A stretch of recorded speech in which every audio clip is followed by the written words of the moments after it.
اعوذ باللہ من الشیطان الرجیم بسم اللہ الرحمن الرحیم۔ سورہ فرقان میں پھر وہی مضمون آ گیا ہے کہ مشرکین مکہ کی طرف سے وہ ایک ہی مطالبہ تھا کہ جو دہرا دہرا کر بار بار سامنے آ رہا تھا کہ کوئی حصی معجزہ دکھایا جائے، کوئی ایسی چیز جس سے کہ بالکل واشگاف ہو جائے، واقعتاً ہم پر عیاں ہو جائے کھل کر کہ واقعی آپ اللہ کے رسول ہیں۔ وقال الذین لا یرجون لقاءنا، اور کہا ان لوگوں نے یا کہتے ہیں وہ لوگ جو ہماری ملاقات کے امیدوار نہیں ہیں، اسی لیے ان میں سرکشی ہے، لاؤبالیانہ پن ہے۔ لولا انزل علینا الملائکہ، کیوں نہیں ہم پہ فرشتے اتر آتے؟ اگر اللہ کو بھیجنا ہی ہے کوئی پیغام ہمیں تو فرشتوں کے ذریعے سے بھیجے گا۔ او نرى ربنا، یا ہم اپنے رب کو خود دیکھیں، رب خود سامنے آئے۔ لقد استکبروا فی انفسہم، انہوں نے بہت تکبر کیا ہے اپنے آپ میں، اپنا جو مقام انہوں نے سمجھا ہے کہ فرشتے ان سے کلام کریں اور اللہ ان سے ہم کلام ہو، تو در حقیقت یہ ان کے تکبر کی بنیاد پر ہے۔ وَعَتَوْا عُتُوًّا كَبِيرًا، انہوں نے سرکشی کی ہے بہت بڑی۔ یوم یرون الملائکۃ، جس دن کے یہ دیکھیں گے فرشتوں کو، لا بشرا یومئذ للمجرمین، پھر اس دن مجرموں کے لیے کوئی بشارت نہیں ہوگی۔ یعنی کہ قیامت کا دن ہوگا، فرشتے آئیں گے، سب چیز عیاں ہوگی، اللہ تعالیٰ بھی نزول جلال فرمائیں گے، سارے غیب کے پردے اٹھ جائیں گے، تو پھر بشارت تو کوئی نہیں ہے مجرمین کے لیے، موقع کوئی نہیں، کوئی توبہ کا موقع نہیں۔ وَيَقُولُونَ حِجْرًا مَحْجُورًا، اور وہ کہیں گے کہ کوئی روک ہو، کسی طرح ہمیں بچایا جائے، کوئی روک ٹوک ہو جائے اس ساعت کو روکنے کے لیے۔ وَقَدِمْنَا إِلَىٰ مَا عَمِلُوا مِنْ عَمَلٍ، یہ تیسری مرتبہ وہ مضمون آ رہا ہے کہ بغیر حقیقی ایمان کے اگر نیکیاں دنیا میں کی جاتی ہیں اپنے ضمیر کو کچھ مطمئن کرنے کے لیے، اپنے دلوں کو دلاسا دینے کے لیے، تو ان کی کوئی حیثیت اللہ کے ہاں نہیں ہے۔ یہ سورہ ابراہیم میں بھی آ چکا ہے، اور پھر سورہ نور کے اندر ہم پڑھ چکے ہیں کہ سراب کی حیثیت رکھتی ہیں یہ نیکیاں ان کی، جیسے کہ پیاسا جو ہے وہ سمجھتا ہے کہ پانی ہے، یحسبہ الظمآن ماء حتی اذا جاءہ لم یجدہ شیئا ووجد اللہ عندہ ووفاہ حسابا، بس اللہ سریع الحساب۔ اور یہاں تیسری مرتبہ آ رہا ہے وَقَدِمْنَا إِلَىٰ مَا عَمِلُوا، ہم آگے بڑھیں گے ان کے اعمال کی طرف، ڈھیر لگے ہوں گے، ان کی نیکیاں ہیں، ان کی یہ خیرات ہے، یہ فاؤنڈیشن بنائی تھی، یہ یتیم خانہ کھولا تھا، یہ ہسپتال تھا، یہ تھا وہ تھا، یہ جو حاجی تھے ان کی خدمات تھیں۔ قدمنا الی ما عملوا، اور نقشہ ایسا کھینچا گیا ہے جیسے کہ کوئی آئے اور آگے آ کے ٹھوکر مارے، جیسے کہ فٹ بال کو کک ماری جاتی ہے۔ وقدمنا الی ما عملوا من عمل، ان کے وہ بڑے بڑے عمل جس پر انہیں بڑا غرہ ہوگا، بہت سہارا ہوگا کہ ہم بہت کچھ لے کر جا رہے ہیں، ہم اس کی طرف آگے بڑھیں گے۔ فجعلناہ ھباء منثورا، تو ہم اسے کر دیں گے اڑتا ہوا غبار۔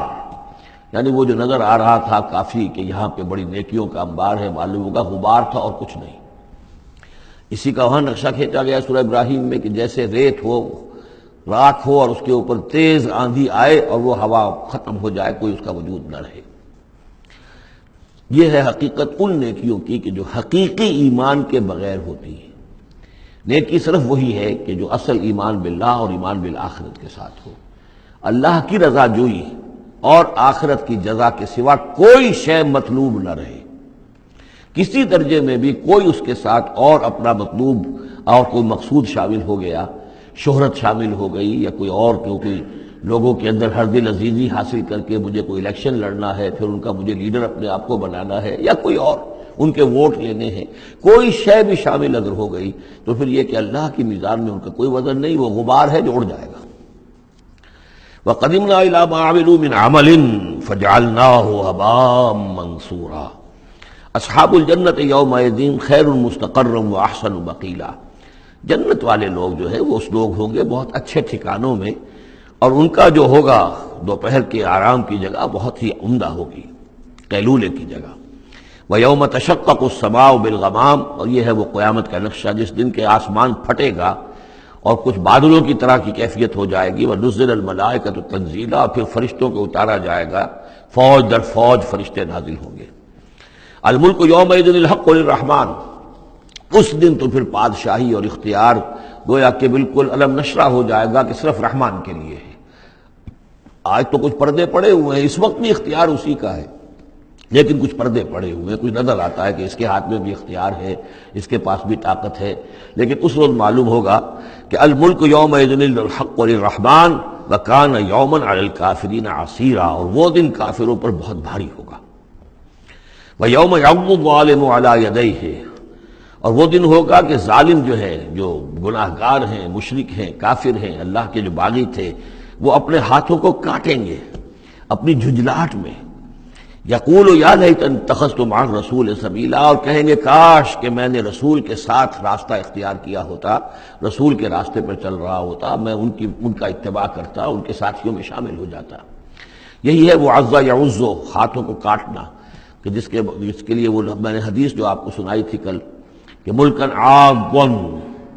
پہلا دور نبوت تھا، پھر دوسرا دور خلافت علی منہاج النبوہ، اور تیسرا دور حضور کی اس حدیث کی روح سے ہے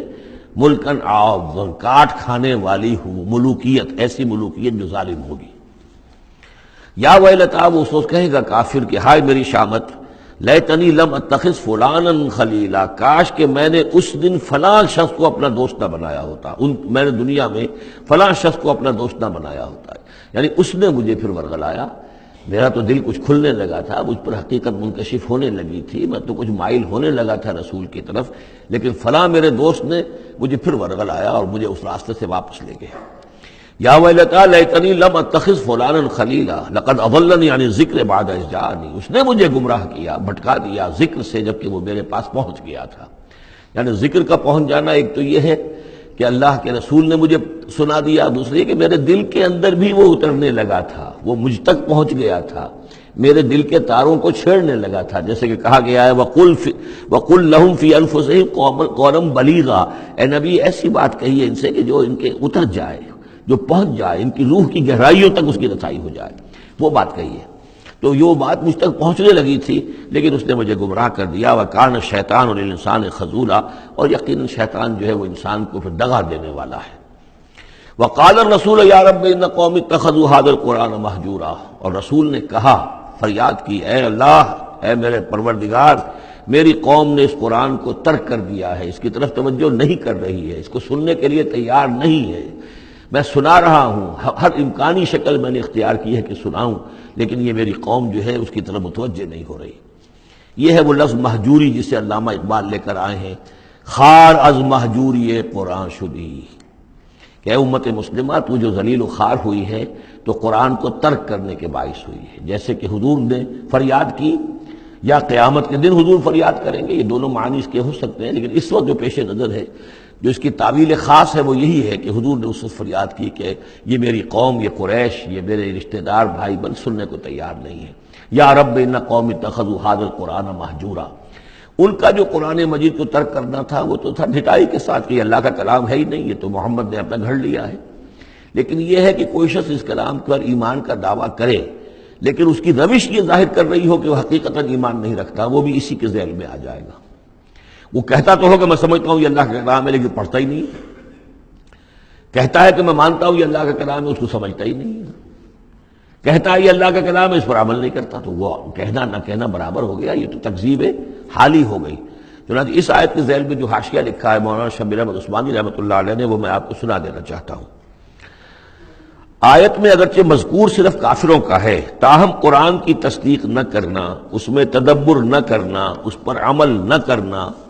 اس کی تلاوت نہ کرنا، اس کی تصحیح قرات کی طرف توجہ نہ کرنا، اس سے اعراض کر کے دوسری لغویات یا حقیر چیزوں کی طرف متوجہ ہونا، یہ سب صورتیں درجہ بدرجہ ہجران قرآن کے تحت میں داخل ہو سکتی ہیں۔ اگر ہمارا طرز عمل یہ ہے کہ نہ قرآن کو ہم پڑھتے ہیں، نہ سمجھنے کی کوشش کرتے ہیں، انگریزی زبان ہم نے اتنی سیکھ لی کہ انگریزوں کو پڑھا دیں، لیکن عربی اتنی بھی نہیں سیکھ سکتے کہ قرآن مجید کا مفہوم براہ راست ہمارے دلوں پر نازل ہو جائے، تو پھر یہ کہ ہمارا کہنا یہ کہ ہم قرآن کو اللہ کا کلام مانتے ہیں، یہ جھوٹ موٹ کا دعویٰ ہے۔ ہمارا عمل اس کی تصدیق نہیں کر رہا، ہمارا عمل جو ہے ہمارے اس ایمان کی گواہی نہیں دے رہا۔ اس موضوع پر الحمدللہ میرا وہ جامع کتابچہ ہے مسلمانوں پر قرآن مجید کے حقوق، اس کا انگریزی ترجمہ بھی ہے، فارسی ترجمہ بھی ہے، عربی ترجمہ بھی ہے، ملیشیا کی زبان میں بھی ہوا ہے، یہ مختلف جگہوں پر اس کا تراجم ہوئے ہیں، الحمدللہ کہ بہت مقبول کتابچہ ہے۔ وَكَذَلِكَ جَعَلْنَا لِكُلِّ نَبِيٍّ عَدُوًّا مِّنَ الْمُجْرِمِينَ، یہ مضمون پہلے بھی آ چکا ہے، سورہ نام میں بھی آ چکا ہے۔ ہم تو خود ہر نبی کے دشمن کھڑے کر دیتے ہیں، تاکہ بھٹی ذرا گرم ہو، تصادم ہو، کشاکش ہو، تبھی تو اہل ایمان کے ایمان کی تو جانچیں گے نا کون کتنے پانی میں ہے، کیا پتہ چلے گا۔ اگر سب آرام سے سمجھیے کہ ٹھنڈی سڑک پر چل کر جنت پہنچ جانا ہو تو سب چلے جائیں گے، کون نہیں جائے گا؟ وہ تو پتہ چلتا ہے، جیسے کہ آیا حفت الجنت بالمکارہ، جنت کو تو اللہ تعالیٰ نے گھیر دیا ہے ان چیزوں سے جو انسان کو بہت ناپسند ہیں۔ تکلیفیں آتی ہیں، مصیبتیں آتی ہیں، وَلَنَبْلُوَنَّكُمْ بِشَيْءٍ مِّنَ الْخَوْفِ وَالْجُوعِ وَنَقْصٍ مِّنَ الْأَمْوَالِ وَالْأَنفُسِ وَالثَّمَرَاتِ۔ تو جنت والے تو اس سے ممیز ہوتے ہیں کہ واقعتاً یہ جنت کی قیمت ادا کرنے کو تیار ہیں۔ ان اللہ اشترى من المؤمنین انفسهم واموالهم بان لهم الجنہ، جنہ خریدنا چاہتے ہو تو تمہیں اپنے جان اور مال سب دینا ہوگا۔ کذالک جعلنا لکل نبی عدوا من المجرمین، اسی طرح ہم نے ہر نبی کے لیے مجرموں میں سے دشمن کھڑے کر دیے۔ وکفیٰ بربک ہادیا ونصیرا، اور کافی ہے تیرا رب ہدایت دینے کے لیے، جو بھی ہدایت کا طالب ہوگا اللہ ہدایت دے گا اور اس کی مدد بھی کرے گا۔ صدق اللہ العظیم۔